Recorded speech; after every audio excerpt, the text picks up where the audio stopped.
The galactic capital of Zenthra stood as a symbol of unmatched power, its skies streaked with silver ships and its towers glowing with alien luminescence. Inside the colossal arena at its heart, soldiers from the galaxy's most advanced civilizations gathered, their gazes fixed on the elite Drekker Legion, a battalion infamous for centuries of domination in interstellar warfare. Their leader, General Zorth, a towering figure with crimson skin and gleaming black armor, sneered as he addressed the crowd. Earth dares to call its soldiers special forces? Their tools are toys, their tactics are obsolete, and their species is weak. Laughter erupted from the audience, a mixture of contempt and amusement at the mention of humanity's warriors. Earth's delegation, seated in the farthest corner of the arena, remained stoic despite the humiliation. A representative stood and spoke, his voice echoing in the hall. If you believe Earth is weak, then prove it. We challenge you to a combat trial, your best against ours. A fair fight to test strength and strategy. The mockery paused momentarily, replaced by curiosity. Zortha's grin widened. A fight? Against us? Fine. Let this be a lesson for the galaxy. Earth's warriors are as fragile as their world. Back on Earth, the leaders of the Global Defense Council deliberated in haste. The stakes were high, as failure in this contest would solidify Earth's reputation as a minor, insignificant planet in galactic politics. Only one man could answer this challenge: Commander Jacob Vance, a Navy SEAL whose exploits had earned him a reputation as an unstoppable force in unconventional warfare. Vance's eyes, a cold steel gray, revealed little emotion as he received the briefing. The galaxy thinks we're weak, one of the officials said. They see us as a joke. Vance's reply was short but resolute. Let them laugh. They won't when it's over. His confidence was unnerving, even to those who had worked with him before. Known for his precision, discipline, and an almost preternatural ability to adapt to any battlefield, Vance was Earth's best hope of emerging victorious. The battleground was chosen: Delta 47, a desolate moon with jagged cliffs, unstable weather, and low gravity, a terrain as hostile as any Vance had encountered in his years of service. The Drekker Legion, fully equipped with energy weapons, drones, and exosuits, arrived first, their confidence palpable as they prepared to face what they deemed a lesser species. In stark contrast, Vance arrived alone, clad in lightweight body armor, and carrying little more than a combat knife, a standard-issue rifle, and a backpack of tools. Alien spectators filled the virtual streams, many betting on how quickly the human would fall. The start signal blared, and the contest began. The Drekker launched a coordinated assault, deploying swarms of autonomous drones to flush out their prey. But Vance had already disappeared into the rugged terrain. Using the moon's environment to his advantage, he moved with silent precision, planting traps and studying his enemy's movements. Minutes later, the first explosion shattered the silence. One Drekker soldier was down, his armor rendered useless by a cleverly placed improvised device. "This isn't possible," muttered one of the aliens, his voice tinged with disbelief. But it was only the beginning. Chaos erupted across the battlefield as Vance systematically dismantled the Drekker's overconfidence. The alien drones, once a symbol of invincibility, now littered the ground in smoldering heaps, their signals disrupted by a jamming device Vance had cobbled together from scavenged materials.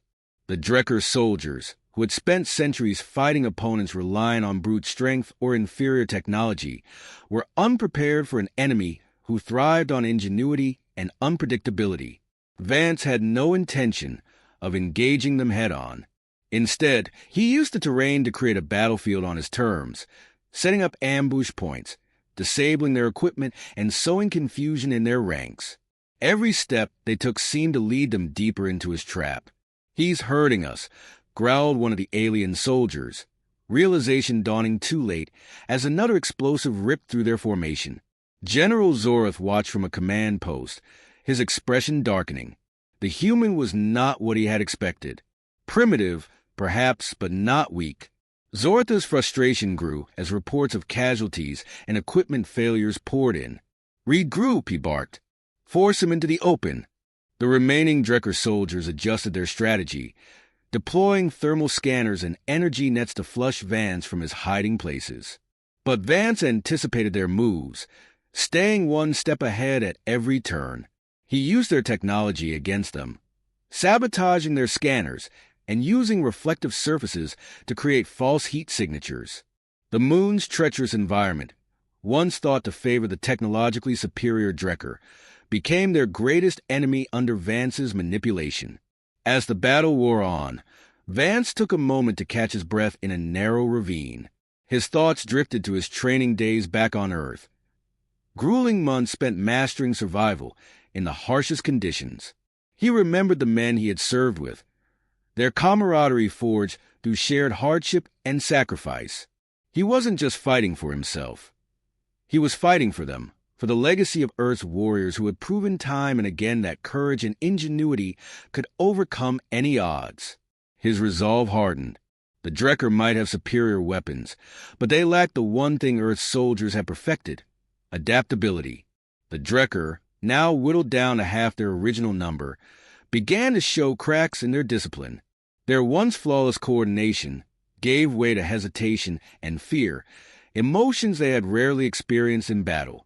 Vance exploited this mercilessly, using psychological warfare to further destabilize them. He intercepted their communications, feeding them false information about his movements and capabilities. The aliens began to question their own intelligence reports, unsure of what was real and what was another trap. Zorth, sensing the growing disarray, knew he had to act quickly or risk losing the contest. And the Drekker's reputation.